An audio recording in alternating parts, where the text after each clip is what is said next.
അല്ല, അങ്ങ് പലപ്പോഴും ഈ MT വാസുദേവൻ നായരെ ഒരു പക്ഷേ അഭിനന്ദിക്കാൻ വളരെ അലസത എന്നുള്ള വാക്കാണ് അതിന് ശരിയായത്, അല്ലെങ്കിൽ അത്ര ശുഷ്കാന്തി കാണിച്ചില്ല എന്ന് പരാതി പല മേഖലയിൽ നിന്ന് വരുന്നുണ്ട്. ഈ ശരിയാണോ? നിങ്ങൾ പത്രം വായിച്ചിട്ടുണ്ടെങ്കിൽ, ചാനലുകൾ കണ്ടിട്ടുണ്ടെങ്കിൽ ഈ ചോദ്യം ചോദിക്കില്ല. കാരണം അദ്ദേഹം മരിച്ചപ്പോൾ എൻ്റെ സുദീർഘമായ ഒരു ആർട്ടിക്കിൾ മാതൃഭൂമിയിലും മനോരമയിലും ഒക്കെ വന്നിരുന്നു. അതിലെവിടെയെങ്കിലും നിങ്ങൾക്ക് കാണാൻ കഴിയുമോ? ഇല്ല.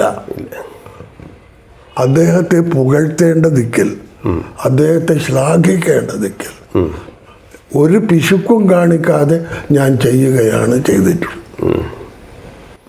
അല്ല, പക്ഷേ അത് പോട്ടെ. MT വാസുദേവൻ ഞാനൊരു ആരാധകനല്ല, ഞാനൊരു വാഴ്ത്തുപാട്ടുകാരനല്ല.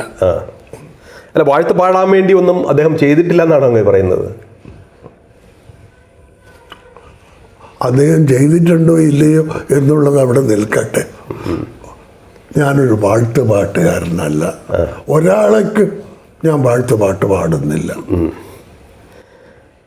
MN വിജയൻ വളരെ ഒരു ക്രൂരനായ വ്യക്തിയാണെന്ന് അങ്ങ് പലപ്പോഴും പല വേദികളിലും പറഞ്ഞിട്ടുണ്ട്. എഴുത്തിലല്ല, വേദികളിൽ പറഞ്ഞിട്ടുണ്ട്.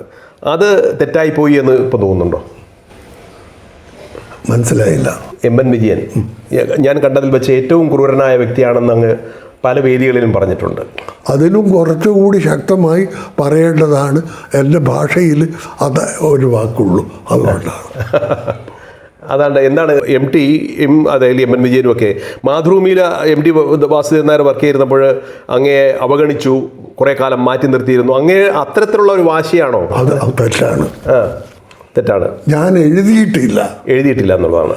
എഴുതി കഴിഞ്ഞാലല്ലേ, അയച്ചു കൊടുത്തിട്ട് അത് തള്ളിക്കളഞ്ഞാലല്ലേ സാധിക്കുള്ളൂ. അതെ. ഞാൻ അയച്ചിട്ടില്ല.